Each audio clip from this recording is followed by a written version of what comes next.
The sanctuary is the most important chamber in any temple in Egypt, for it's considered the private room of the god in his house. Only the king and the high priest are allowed to enter this sacred chamber that lies at the end of the central axis of the temple. All the rituals performed here revolves around the main god or goddess who resides in his naus in the sanctuary.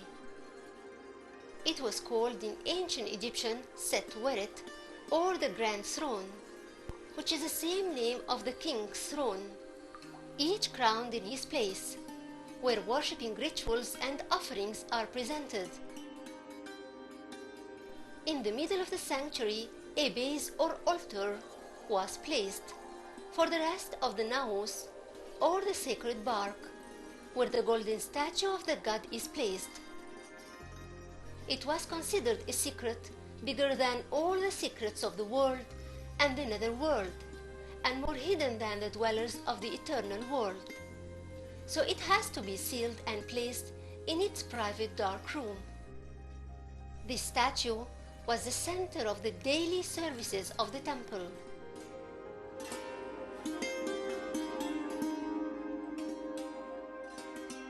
The scenes on the walls of Isis Temple's Holy of the Holies are connected with the resurrection story of Osiris and the sacrifice of his son Horus with his eye, fighting in his honor.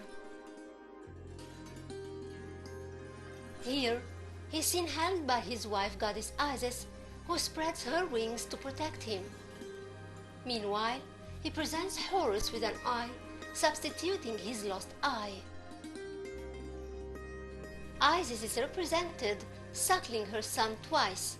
Once she's sitting down with baby Horus over her laps, and another time standing up with him in his baby form, with a hair lock on the side of his head.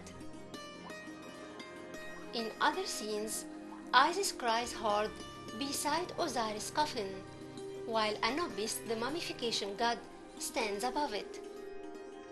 The side rooms have reliefs of Osiris' cult and his resurrection, and an enormous number of offerings presented to him.